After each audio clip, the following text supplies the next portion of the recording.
animals that humans saw. Oh my god, that's so fucking scary. If you condense the history of life into a single 24-hour day, then modern humans, aka Homo sapiens, appeared less than 8 seconds ago. In other words, we ain't that old. And yet, in those few seconds, which represent our roughly 350,000 years of existence, the Earth has changed. In some ways not a lot, but in other ways an impressive amount. Ice used to be there for so long. I'm so glad we finally got rid of that shit. I remember, bruh. And if you were somehow sent back to when humans... This fucking thing was a freak. Like, back in the day, we would get funky with everything. Like, there was no laws, but I wouldn't do it. But look at what the females used to get. When first appeared, you'd see a lot of strange stuff. But what exactly would you see? At the time, Homo sapiens were restricted to continental Africa and stayed my brother. Oh yeah, that's my sister, bro. Stayed there for quite some time, not budging all that much until anatomically modern people finally dispersed about 70,000 or so. Oh my god, the great run. Alright, so it started like this. One of my homies, like, he finally figured out how to walk. Like, he was getting up there, he was becoming a big G. He was like, he became him. So I wasn't with that. So I started to walk and I was like, nigga, I can walk farther than you. And he was like, nah, I can run farther than you. And I was like, nigga, don't dash up that bitch. We ran for a couple of days. I still ain't tired. I won easy. Finally dispersed about 70,000 or so years ago. Or at least that's the dispersal whose descendants survived to populate the world. During this long period of hunkering down within Africa, our ancestors would have encountered a myriad of different biomes, and more importantly, animals. That sadly... Damn, bro, and that great run that me and my dog made, that created different races, because they went into different type of biomes, and it changed them. It changed them because heat, winter, like, all that shit just made them or gladly, depending on how you look at it, no longer breathe or walk on the face of the earth. Off the top of your head, you may be imagining some things like saber-toothed tigers, crazy-looking stegodons. Hey, saber-toothed tigers weren't even that hard to hunt. Like, I took a couple of them down. This nigga was crazy because he had serrated teeth. And them tusks, they would hurt sometimes. And other strange Pleistocene or ice-aged animals. And though such creatures were found in the rest of the world, they weren't what the first modern people saw.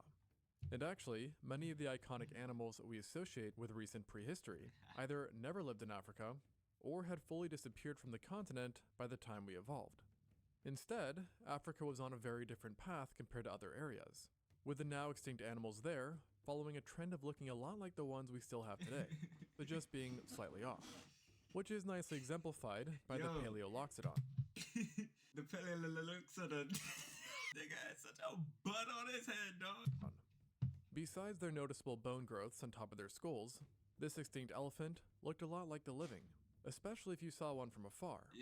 But if you did happen to walk up to it, you'd notice that its proportions were all wrong. Dog, them niggas was huge. I remember all of my brothers helped me hunt this nigga. Like, we would eat heavy. It was so hard to get one of these. It would be so rare. This nigga, I don't know what he do with that.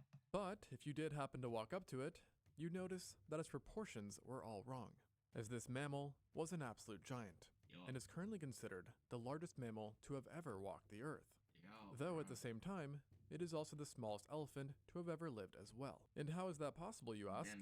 Well, there were multiple species belonging to this genus that greatly varied in size, to say the least, most of which were extinct by the late Pleistocene, while the majority of the then remaining were found outside of Africa, leaving only one species left that the early modern humans witnessed: the Paleoloxodon gilensis. This 130,000-year-old species was not the largest Paleoloxodon, but it was definitely up there, likely having been a direct descendant of the second largest member, the Reki. And from what little remains we have, it seems that gilensis was fairly identical in size to its predecessor, which is crazy considering that the Reki was recently estimated to have stood at 4.2 meters or 13.9 feet at the shoulders while weighing 15.3 tons, making it not only heavier than every theropod ever, but also 50% bigger than the heaviest African bush elephant known. So with that said, you probably are not surprised to hear that this size extended to its tusks as well. But even for a 15-ton elephant, their tusks were abnormally massive, as Paleoloxodon in general had the longest tusk-to-body ratio of any known elephant, resulting in tusks as long as the entire bodies of certain elephant species. These tusks were also straighter than normal and closer to the ground, allowing the Damn, gilensis bruh. to easily strike smaller objects and interact with the You ground, could not survive, perhaps using dog. its tusks as a shovel in certain situations. And to make this mammal just a little bit more menacing, those protuberances on its skull that I mentioned are believed to have served the purpose of enhancing the tusk's lethality, being an anchor point for a bunch of large muscles that supported their Damn, heads, bruh. thus letting them swing their weapons around with even greater might and speed. Yeah, that shit moves So by quick. now, you'd think Pause. that any sensible creature would have realized that you do not want to mess with a supercharged giant elephant. And yet, researchers believe that modern humans might have actually hunted these units, Yeah. as while no My boys. concrete proof exists, we do know that other Homo species in Eurasia were able to habitually hunt and butcher paleoloxodons of similar size, using Yeah. weapons like spears. And not to mention, we also had javelins at this point as well. I wasn't. Now this being said, Back in the day, I wasn't even playing with spears. Them shits was too weak for me. I'm the original of this shit. I had a fucking blicky on me. I was like, pop, pop. if hunting did occur, it was likely not an everyday coincidence, Oof. considering that Paleoloxodon was the largest animal on the entire continent, Yeah, it was. and thus meant any attempt to would find bear it. a plethora of risks. And not to mention, there were plenty of other megafaunal animals to choose from that were both smaller and less equipped. And while mean, this many these times niggas made was- for easier hunting, smaller doesn't always translate to easy. Bruh, And a good I example remember my nigga painting this first round. I was like, that shit weak. I'll draw better. But damn, bro, he represented that shit pretty good, though. I had to give my niggas respect. He dead. Rest in peace, my Ooka Booka. But yeah, he showed that we bold. While this many times made for easier hunting, smaller doesn't always translate to easy. And a good example of that is Synchorus antiquus, colloquially known as the giant buffalo. Despite being many times smaller than Paleoloxodon, this extinct bovid was still an absolute menace to society, and is actually the largest bovid Ooh. to have ever lived in Africa, with adults Yo, I want to meet one of these niggas again. I'm so measuring bad some you 3 gone. meters I'm or so 10 feet sad. long, and standing 6.1 feet or 1.85 meters tall at the withers. So in other words, taller than most mooses. They were also completely roped in dense muscles and sported robust bones, giving them some heft, with larger Yeah, they males look like- routinely cracking 2.2 tons, They similar look to the like weight of a white rhino, the beasts, largest though. rhino on Earth today. I And when making miss this my comparison, niggas, you have to bruh. remember that rhinos basically have flipping armor-like skin, thus bulking up their weight, while Synchorus Rhinos are antiquus huge, was dog. just They pure will muscle, bulldoze anything. bone, and little keratin. As these Ooh, guys that shit also look had cool. horns that would have put rhinos to shame, with each jutting out to the side, being slightly curved and very, very long, possibly reaching more than 1 meter or 3 feet each, almost resembling those seen in water buffaloes, to who it is closely related. And in larger individuals, it's thought that these horns could have been 3 meters or 10 feet from tip to tip, so Damn, equivalent to the 10 feet length is of a basketball hoop, and longer than the horns of most ceratopsids, including some that were nearly 3 times its body size. So in order to accommodate this size and massive body, the giant bull likely needed to graze huge quantities of foliage, which in conjunction with presumed large herds, resulted in this bovid having profound impacts on the environment it lived in, with their movements paving large paths. He was. Due to this trait, they would have been quite Bulldozing. easy to track, allowing for some of the braver predators, like humans perhaps, to go after them. Though finding one was significantly easier than killing one, considering that they were not afraid in the slightest to use their horns. Something we know thanks to actual recordings, coming from Yeah. ourselves. Yo, You see, these bulls routinely featured in cave art around Africa, which often depicted them in the midst of a battle, typically with other bulls, with most having a face-down stance, using their horns to ram into their foes. And in fact, these fights were so common that they hold the title for the most depictions of violence, strongly suggesting that this bovid had a fairly short temper. damn, It also probably bruh. helped that it likely could run at top speeds of 35 miles or 56 kilometers per He hour, did not meaning that anything carry. it made He was- contact with, besides maybe a Paleoloxodon, was getting absolutely bodied. Of course though, Yeah. despite their huge horns, size, and ferocity, this did not Dog, these niggas was on it, bruh. When we hunted one of them, we was like, oh my god, he finally got one. stop us again from hunting them, nor did it stop the other us. And by that, I'm talking about other humans. As you likely know, multiple Homo species have walked the Earth. But people tend to forget that it wasn't just a straight ladder down to us, with each one succeeding the last. Instead, there was a surprising amount of overlap, which basically Damn. climaxed during the time of the first modern humans. I As was roughly right now. 300,000 years ago, there were 4 Homo species living in Africa at the Homo. same time. Not No homo, necessarily in the grandpa. same places per se, but close enough that we might have run into each one separately. And along with sapiens, this included the Naledi, Rhodesiensis, and the Heidelbergensis. So quite a range. This Hold on, included hold on, the hold on. Naledi, We used to look like this. That was so cool. Why do we get that up? There should have been people made like that. Yo, this nigga. If you have this nigga in your blood, you got some strong head. And the Heidelbergensis. They look pretty cool. Like, they look like... So quite a range. By this time, a couple of them had been around for hundreds of thousands of years, while we, on the other hand, were rather fresh-faced.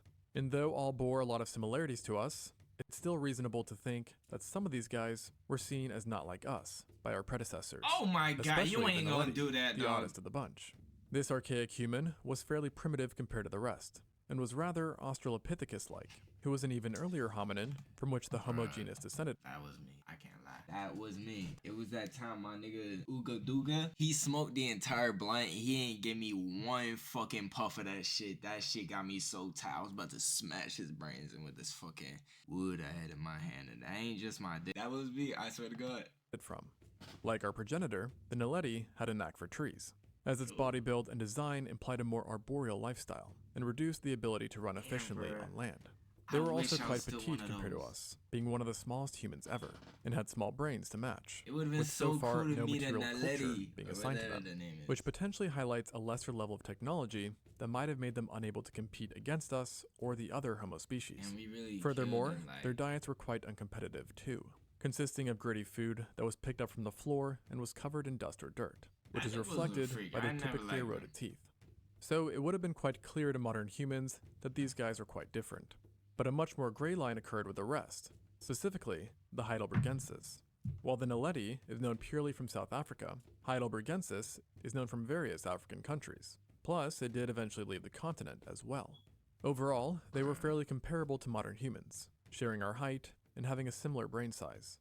Where they differed, though, was that they were a bit more Neanderthal-like, possessing wide chests and robust frames that made them more durable and most likely stronger. Oh, bruh. Imagine if I had that build this year, man.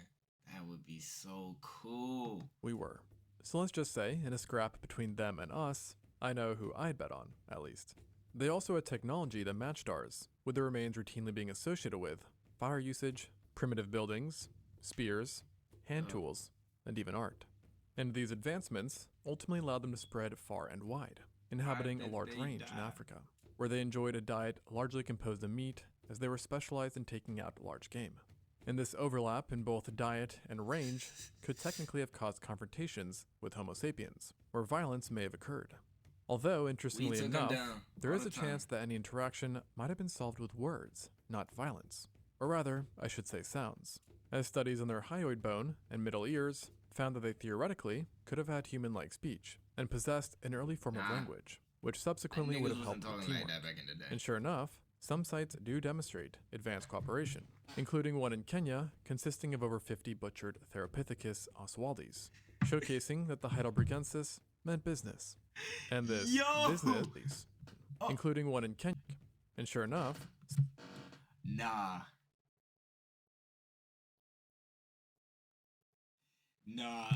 these niggas was packing. Some sites do demonstrate advanced cooperation, including one in Kenya consisting of over 50 butchered Theropithecus oswaldis, showcasing that the Heidelbergensis meant business. And this business. What on about? I thought that was like the hits and the fucking. No, nigga, I'm learning about history. Say hi to the stream. Ain't nobody here but me. Likely extended to the Rhodesiensis, a slightly older Homo who is known from Zambia and was so similar to the Heidelbergensis that a lot of people actually think that it's a synonym for Heidelbergensis, instead of it being its own genus. But whatever the case, it's at least clear that these two were intelligent and fairly modern human-like, making any contact between them and us a topic of great interest. Although for now, no evidence of direct interactions are known of, but there is at least one study that claims that we did to a degree interbreed with the Heidelbergensis in sub-Saharan Africa. Yeah, that's and in fact, pretty cool. There are some who actually believe that they are the direct ancestors to us. However, I will mention that this has gotten quite the pushback in recent years, but technically is still a possibility, yet just one fogged in mystery. And just like our cloudy interactions with fellow Homo species, another area of uncertainty swirls around just about the scariest baboon-like creature nature's ever created, the Dinopithecus. For now, was it's real? basically a gamble if this primate ever met sapiens, as it's super limited in the fossil record, and there's a chance that it went extinct by the Oh my god, yo, imagine falling in front of that nigga, he gon' murk you, dog. time we showed up. His eyes means But it was such an this. odd and scary creature that I feel like I've got to mention it. And with a name literally meaning terrible ape, Dinopithecus was a primate larger than the average man, with some specimens reaching 77 kilograms or 170 pounds in weight, and came equipped with deceptively powerful muscles and a giant skull that housed menacing canines. Why didn't we interbreed? We could have had all that cool shit with the 20% smarts. bigger than those seen in the largest baboons today. So far, fossil remains are only known from South Africa and Ethiopia, where it is believed to have lived a bit like baboons, sticking mainly to the ground and roaming the lands as opposed to swinging from trees, and thus making possible run-ins all the more likely if they did align time-wise. However, unlike baboons, and different to most of its close relatives, the Dinopithecus seldomly ate grass or savanna-related foods, instead gorging itself on fruits, and perhaps even the odd piece of meat or two. As paleontologists believe, it was an opportunistic feeder, likely eating more flesh than the vast majority of primates did up until that point. Furthermore, thanks to its size and wicked canines, some have speculated that earlier and smaller Homo species may have made up this occasional snack, with the only silver lining here being that thanks to our size and technology, we at least were most likely in the clear. And obviously I don't wish anything bad on our ancestors, but it would be cool if they really did live with this essentially roided out baboon. And in addition to this guy, there was another animal that matched the Dinopithecus's weirdness despite not being nearly as dangerous, who definitely did live amongst us. The Rusengorix, also known as the dinosaur wildebeest.